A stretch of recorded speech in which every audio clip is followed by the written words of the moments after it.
we are obviously always the presence of awareness, the one that knows or is aware of our experience. But we forget that or overlook that. So here we first of all notice that, oh yes, I'm not a collection of thoughts and feelings. I am the one that is aware of them. So we first notice it, and then we say, okay, I'm now going to stand as that. I'm going to be that knowingly. Before, I was that, but unknowingly or without realizing it. Now I realize that. I'm going to know myself as that.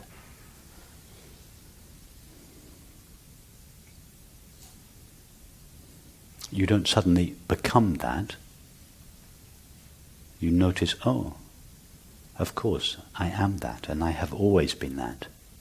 And now I'm going to know myself as that. That's what I mean by be that knowingly.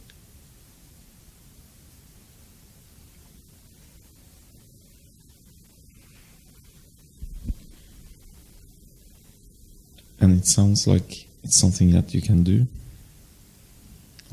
Okay, do that, be that knowingly.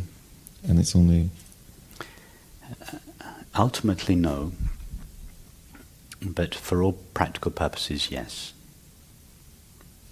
If you seem not to be that, then by definition you are thinking and feeling of yourself as a separate self. Now,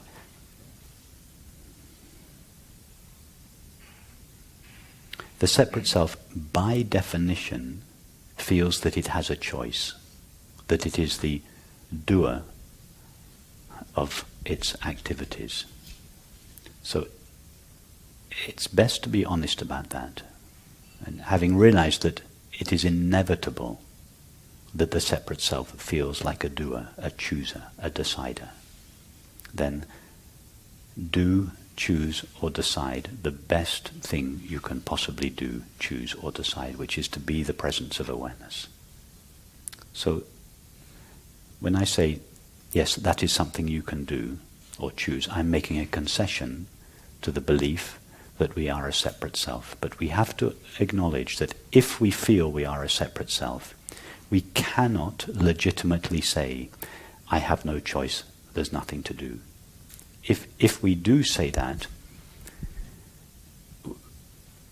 what is actually happening is that the separate self is just appropriating the Advaita teaching, pretending that the Advaita teaching is its understanding, and speaking on behalf of the Advaita teaching, the Advaita understanding. There's nothing to do, I have no choice, I have no... If we feel we are a separate self, we cannot legitimately make that statement. This is one of the fallacies at the heart of much contemporary Advaita teaching. That I, the separate self, knows that there's nothing for me to do, there's nobody here, there's nowhere to go. I still think and feel like a separate self, but I also know that there's nothing for me to do. It's a contradiction that doesn't stand up to scrutiny.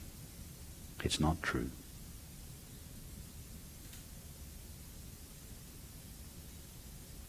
It's better to be honest, simple and honest, and say, yes, I feel that I am a separate self, and therefore, by definition, I feel I have a choice. Now, choose the best thing possible.